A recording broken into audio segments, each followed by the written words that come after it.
Hey everyone, I'm Marbozir, welcome to Wasteland 2, a game you might have heard of, but if you didn't, it's a post-apocalyptic RPG with turn-based tactical combat developed by inXile. The game definitely has a Fallout vibe, which is not very surprising, considering Brian Fargo is the project director.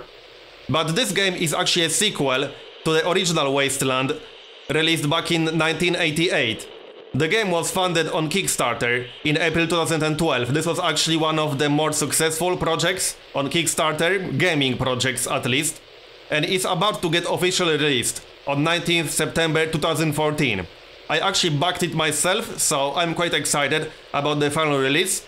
In this series, I'm playing the final early access build, few days before release, and I will try to get as far as I can before the release update breaks save games, which it most likely will, since that was the case with most patches during early access. The main purpose of this series is to show the game and discuss some of the game mechanics. So, let's get started. When you first start a new game, you get to create your team of 4 characters, 4 starting characters, because the maximum group size is 7. You can get up to 3 new characters to join your ranger team as you play and go through the story. Anyway, you can choose one of the pre-built templates, and these pre-built characters are pretty decent. You can also modify them if you select one of them, or you can create a new ranger from scratch. That's what I'm going to do, at least for my first character. Now, there's a lot going on here, but it's actually very well explained. So first you got 7 attribute points, and attributes such as coordination, luck, awareness, and so on. If you hover over these attributes, you get an explanation of what exactly they do. So for example, coordination increases number of action points, which are used in combat, and it increases bonus ranged hit chance.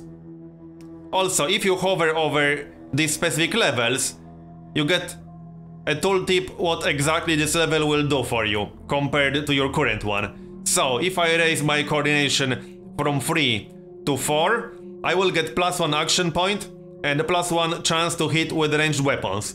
Furthermore, these derived stats below will also change as you play around with your attributes, so you get full information how exactly these attributes will affect your character. I really like that. So anyway, there are a few important skills to have in your team on at least one party member, and there are a lot of skills over here. They are divided into 3 categories, as you might have noticed by now. So you have general skills, you have weapon skills, and knowledge skills. The interesting part about this is that you don't actually have to spend all your points. You don't have to spend all your attribute points, you don't have to spend all your skill points.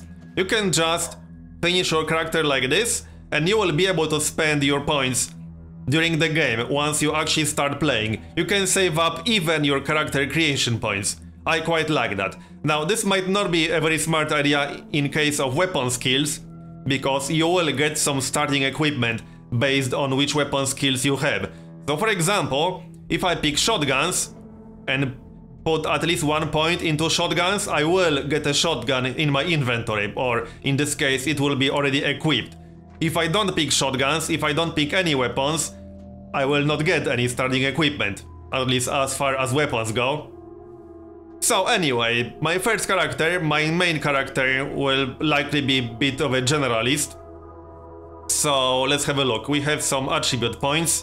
Now there are a few important tiers here. So for example, in case of intelligence, which increases survival points per level, ability to read high-level books, and a number of action points. But at one of the intelligence levels, you actually get +1 skill point per level. So if I increase my intelligence to 4, that will actually not do anything for me. There's no effect. There's no difference between 2 intelligence, between 3 intelligence, 4 and 5. But I will get 1 skill point per level and +1 action point if I get 6 intelligence. If I raise it to 7, there's again no effect. There's no effect at 8.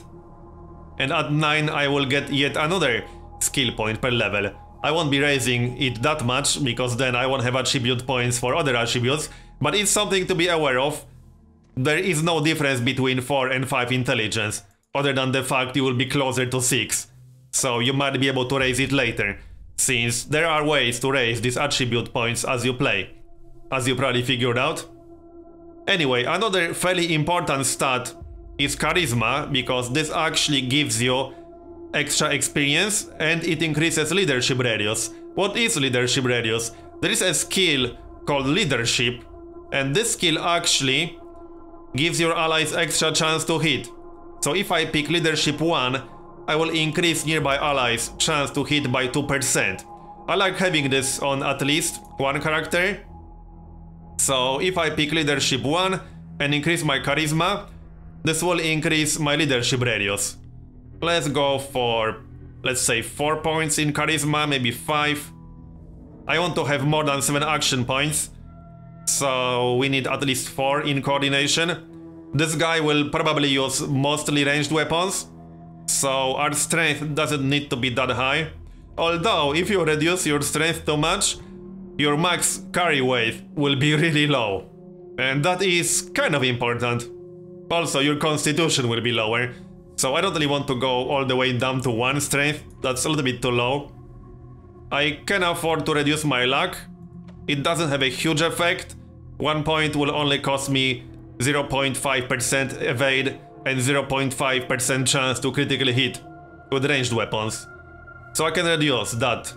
Awareness gives me some extra combat initiative, also extra vision range.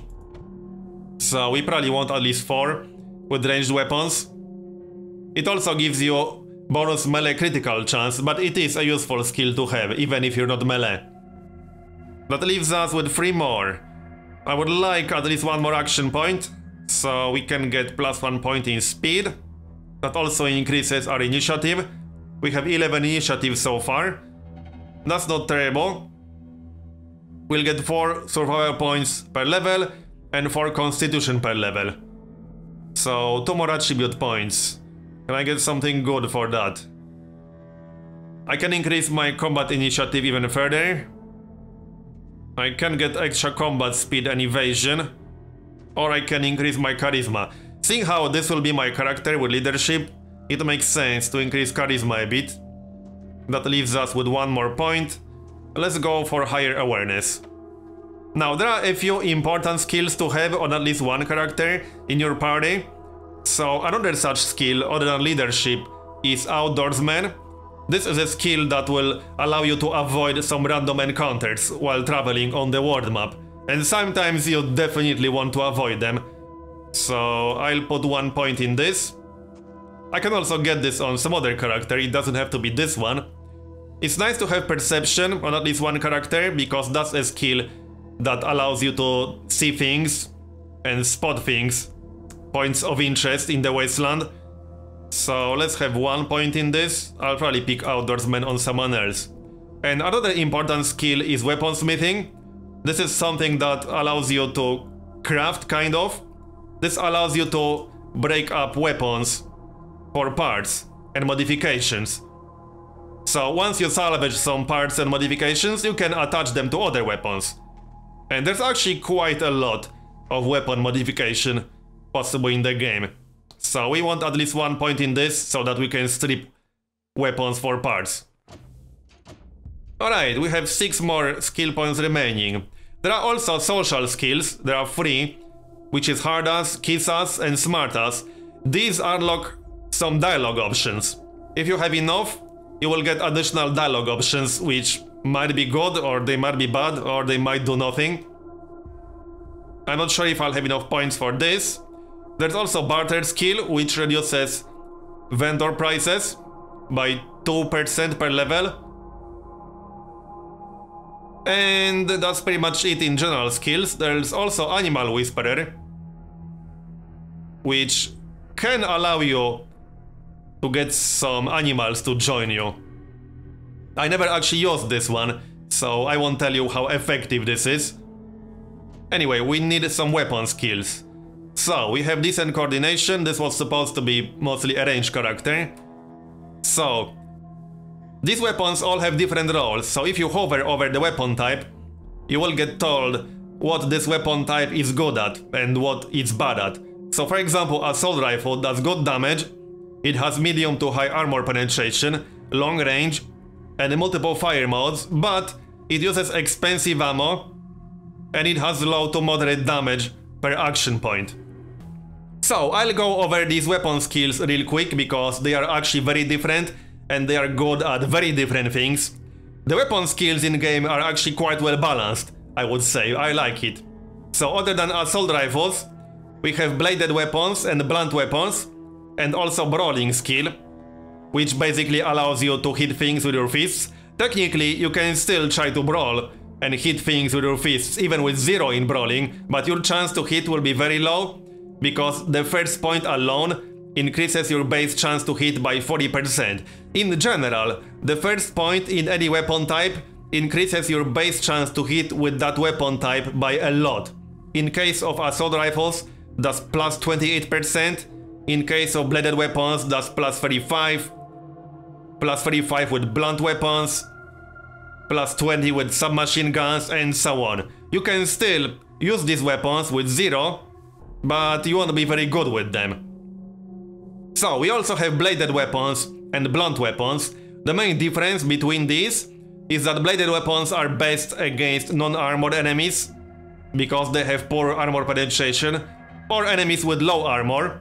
They have very high critical hit rate, which is reflected by the critical bonus with each point. So you get plus 6% base chance to crit per point. At level 3, you have plus 18% base chance to crit, which is huge. If you specialize in bladed weapons, your chance to crit will be pretty damn high. But they are not very good against armored enemies. That's where blunt weapons come in. These are better against armored targets. They obviously don't require any ammo. Bladed weapons don't require any ammo either. And they have very high critical damage multiplier. The first point will give you 35% base chance to crit, plus 35% base chance to crit, and you'll get 2% chance to crit per level. So much lower than with bladed weapons. Then we have energy weapons, which is a bit of a specialty ranged weapon. These are good weapons against armored enemies, but they do very low damage against unarmored enemies, which is quite interesting. They also cannot inflict critical hits, so attributes such as luck are fairly useless with energy weapons, because luck increases your chance to crit, so that's useless when you use a weapon that cannot crit. Energy weapons also cannot jam. Jamming is a mechanic which can make your weapon jam in combat, and then you have to use action points before you can use that weapon again, just to unjam it, and unjamming can fail at times. So energy weapons are good to have against armored enemies, but if you use them against wrong enemy type, you're going to have a bad time, or at least you won't do a whole lot of damage with that. Next up we got handguns, which have highest crit rate of any firearm. They use cheap ammo, which can be quite important in the early game, and they have low action point cost to use, but they also have low armor penetration and short range. The first point gives you plus 25% base chance to crit, and you get massive 8%, plus 8% base chance to crit per point. So plus 40% base crit chance at level 5, that's massive.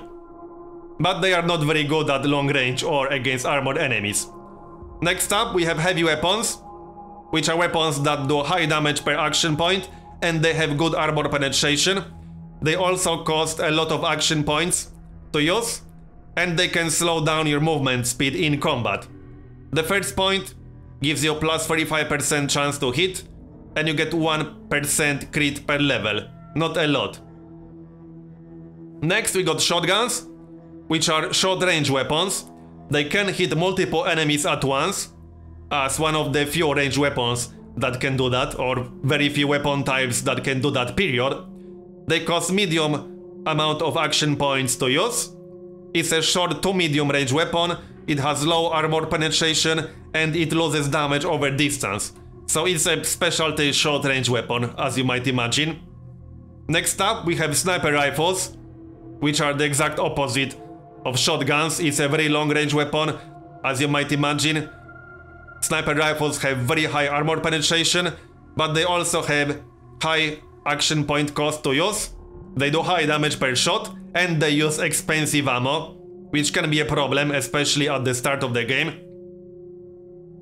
And last but not least, we have submachine guns. And as for sniper rifles, the first point is plus 45% base chance to hit. And you get 8% base crit per level. So your crit chance with sniper rifles can be pretty damn high. So a specialized sniper can do a lot of damage, but he will not be very useful at short range, because this is not a short range weapon. You have very high chance to hit reduction with close enemies. Anyway, last weapon type are submachine guns, which are also a short range weapon similar to the handguns, but it's a better short range weapon than the handguns. It fires multiple rounds per shot, so that also means it uses more ammunition. It has bonus chance to hit at close range. It uses cheap ammo, which again can be quite important at the start because you won't have a lot of money. It has low armor penetration, low critical hit rate, and again is a short range weapon. So the first point will give us plus 20% base chance to hit, and we'll get 3% base crit per level. So let's see, I definitely want at least one short range weapon type on this guy, and possibly heavy weapons, because the other weapons that have long range use expensive ammo. So heavy weapons seem to be the cheapest ammo medium to long range weapon. I'll spend 1 point in that. That leaves us with 4 more skill points. I think I'll go for submachine guns on this guy. That leaves us with 2 more points. And I think I'm going to save these last 2 points. I might spend them in some knowledge skills. I might spend them in another weapon skill. I could raise my heavy weapons to 2. Or submachine guns to 2. But I don't think I want to pick a third weapon type. I'll stick to heavy weapons and submachine guns. So I'll spend these points later. That's our main guy. So, yes, I do want to keep unspent points. Now we're going to name him Marbs. He's going to be male. Let's say he's 30. He doesn't have a religion. He doesn't smoke. And he's European. You can actually take a snapshot of your 3D character. There are some default portraits, like this. You can also use your own portrait. You just need to put a file in a specific folder on your hard drive, and the picture will appear here. I can play around with this and then take a snapshot to use that as my portrait. So for example, I can do something like this. I can play around with this. I won't be spending too much time on this. I just wanted to show you all the options that are available here. So that looks fine. Legs. That looked kind of funny. Yeah, that happened. Alright, that looks pretty good to me. We can change size. So, like this. We can change skin tone. He can be very pale.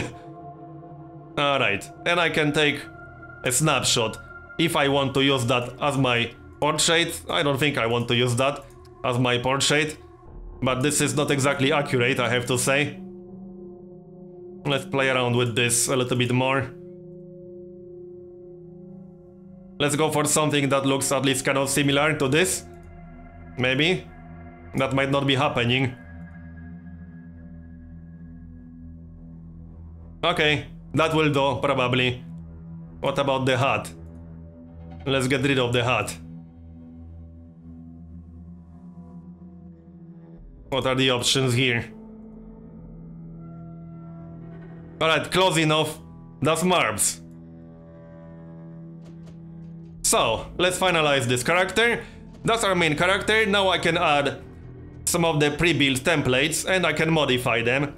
As a general rule, you definitely want at least one person with surgeon skill in your party, because that allows you to revive party members. And you will probably need that at some point. And you want at least one, maybe 2 people with field medic. I might actually spend these 2 points in field medic. So yeah, let's do that actually. And we'll keep the field medic. I'm pretty sure that gives you an extra item on the character that has field medic. Although I might be wrong about that. There is one surgeon in here combat medic, so I might use this guy, does pills. Let's check his skills. He has handguns. I'm okay with that. He has 2 points in field medic and 2 points in surgeon. He doesn't have any general skills. He has 6 in intelligence, 4 in speed. Yes, these are pretty decent stats. What about awareness? I don't think we need 6 in awareness. Probably not. Did we have perception on our main guy? No. Yes, we did. Okay. That's fine then. So back to pills for a moment.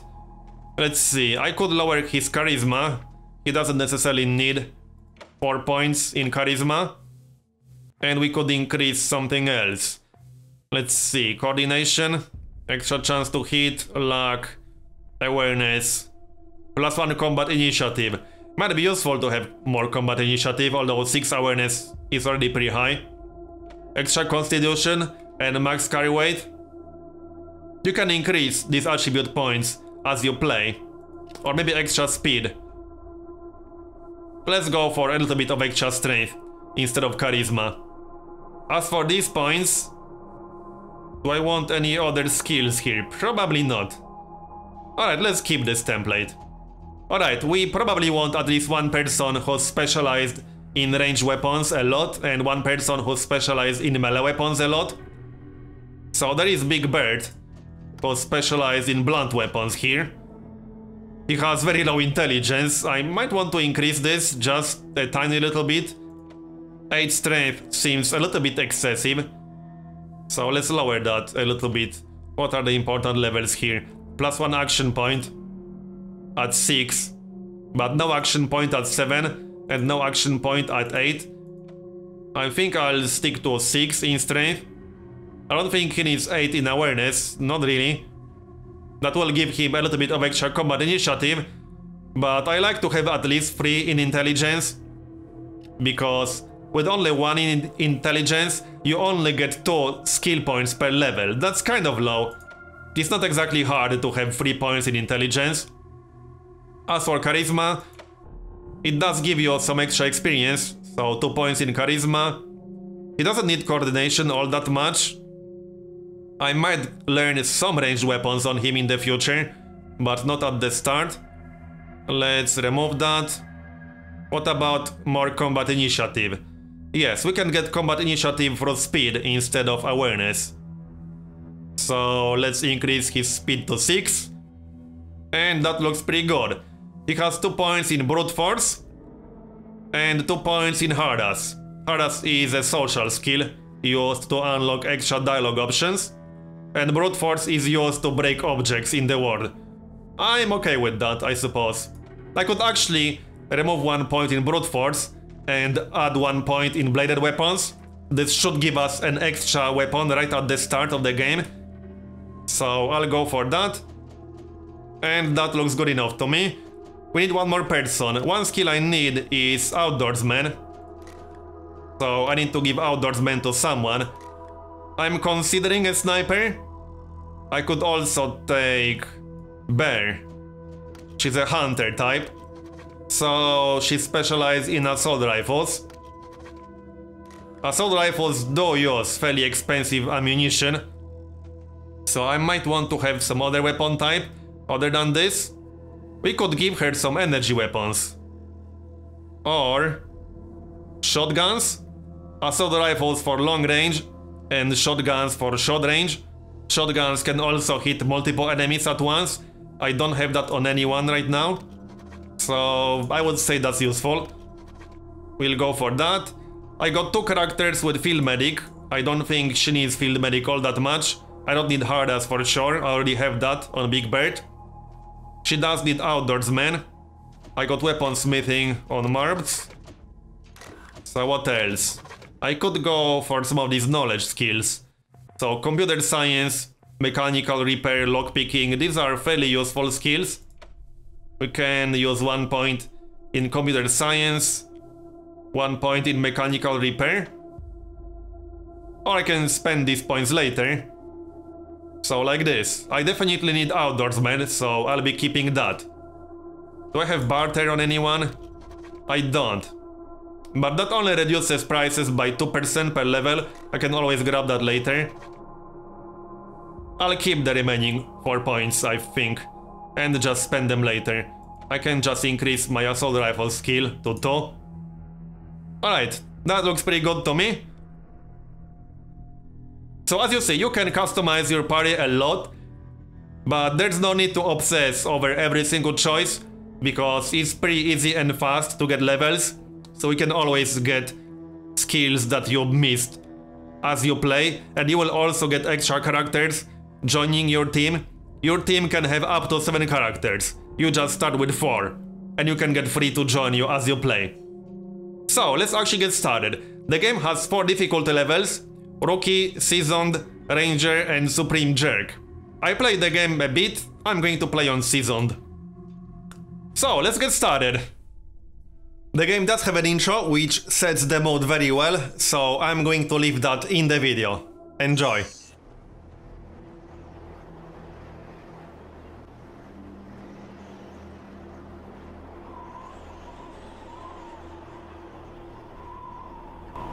What comes after the end? I don't know. Neither did they. They were just an Army engineer battalion, constructing roads and bridges deep in the middle of the Arizona nowhere. They didn't know why Armageddon had come. They'd heard radio chatter about an attack on some space-based missile platform. But who had attacked it, or why? No one knew. What they did know is that the politicians and the generals had finally ended the world. Now, everything was gone. They took over a federal prison for a fort, kicked out the convicts, got busy starting from scratch. Maybe it was an act of mercy. Maybe they figured that the prisoners would die out in the harsh new world. Whichever, it came back to bite the engineers in the ass. Cultists, criminals, cannibals. They've been living with the fallout ever since. Good people had survived too, called for help in the night. And those engineers, those common soldiers, could not stand by and see them die. So they came out of their fort, and they helped the survivors defend their homes. And for that, they earned a new name, a proud name: the Desert Rangers.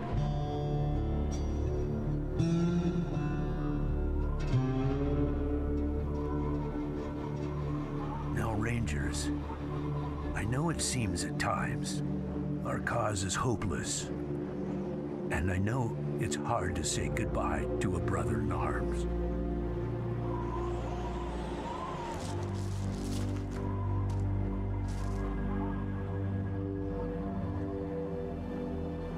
But I want you to know something else.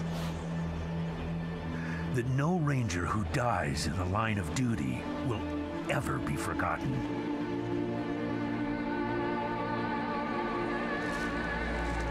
Nor will he ever have died in vain. Or unavenged.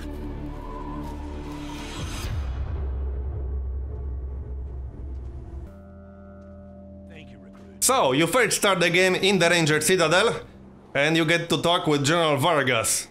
I appreciate you coming to Captain Ace's. Now, not every character in the game is voiced over, but this dude is, because he's one of the most important NPCs in the game.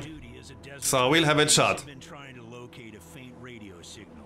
Now, the interesting thing about dialogues in the game is that the game actually has some hidden dialogue options sometimes. So you do have these keywords that are highlighted, but there are sometimes hidden keywords in conversations that unlock dialogue options that you otherwise won't have. Anyway, so let's talk with this guy. He wants us to go to the radio tower and find repeater units. When you get back to the Citadel, talk to our radio expert, Wade Woodson, if you want to know more about the technical details. The voice on those broadcasts disturbed me greatly. It talked crazy talk about a future... So, where are the radio towers? I'll give you the locations of the towers once you have the repeaters in hand. More important to find them first.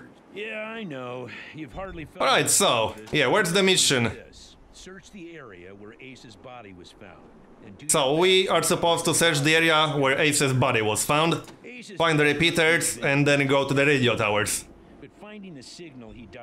And then call in, once we find the repeaters. This is the radio in the top right corner. And updates on your current missions. Once you prove yourself, the Citadel will be your new home. Consider this mission the final test of your training. So, also, I talked about the social skills during character creation, and you can actually get to use them right at the start. So, I can pick which character is going to talk. I can pick Big Bird, who has 2 points in Hardas. And I can pick the Hardas option.